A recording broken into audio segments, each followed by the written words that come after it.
AP CM Chandrababu నాయుడుకు democracy పరిరక్షణ విషయంలో చాలా తపన ఉంది. ఆయన చాలా తపన పడుతుంటారు ప్రజాస్వామ్యాన్ని పరిరక్షించాలని. అందుకనే గతంలో ఎన్డీఏ కూటమిలో చేరడానికి కూడా ఆయన విభజించారు. బీజేపీ, ఎన్డీఏ మతోన్మాద పార్టీలు ప్రజాస్వామ్యాన్ని కాలరాస్తున్నాయి కాబట్టి నేను మతోన్మాద కాలరాసే ఎన్డీఏకు దూరంగా ఉంటున్నా, బీజేపీకి దూరంగా ఉంటా అని చెప్పడం కూడా జరిగింది. సో మరి అటువంటి చంద్రబాబు నాయుడు ఈరోజు ఏ రకంగా ఎన్డీఏకి చేరువయ్యారు? కూటమి ఎన్నికల పోటీ చేయడం జరుగుండొచ్చు, కానీ మీరు గతంలో చెప్పారు ప్రజాస్వామ్య పరిరక్షణ కోసం, అంటే ప్రజాస్వామ్య భక్షకులు వీళ్ళు అని చెప్పడం జరిగింది.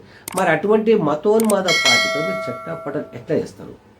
కాంగ్రెస్ పార్టీకి సంబంధించిన ఇండియా కూటమి రాజ్యాంగాన్ని పరిరక్షించాలి, ప్రజాస్వామ్యం పరిరక్షించాలి అని చెప్పి వాళ్ళ కూటమిగా ఏర్పడి వాళ్ళు తీవ్ర స్థాయిలో కృషి చేశారు. సో అటువంటి కూటమికి కనుక మీరు సపోర్ట్ చేస్తే కనుక మీరు ఆశించిన ప్రజాస్వామ్య పరిరక్షణ సాధ్యమవుతుంది.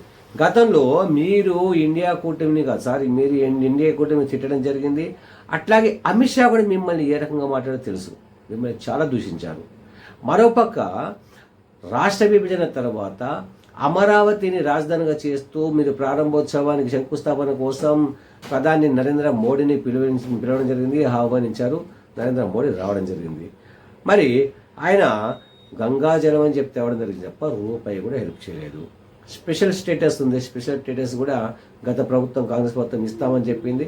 కానీ ఆ తర్వాత ప్రభుత్వంలోకి వచ్చిన అధికారంలోకి వచ్చిన బీజేపీ నరేంద్ర మోడీ మాత్రం ఇవ్వలేదు.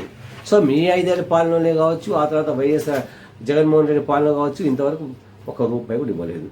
మరి మీ రాష్ట్రానికి స్పెషల్ స్టేటస్ కావాలంటే ఎన్డీఏ ఇస్తుందా? మరి నితీష్ కుమార్ కూడా బీహార్కు స్పెషల్ స్టేటస్ కావాలంటున్నారు.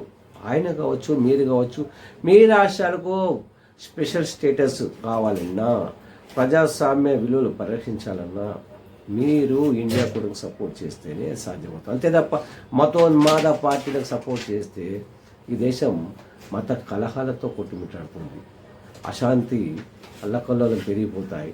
సో దాంతో రాజ్యాలు ఏ రకంగా ఉంటాయో తెలిసిందే. సో ఒకసారి చంద్రబాబు గారు ఆలోచించాలి.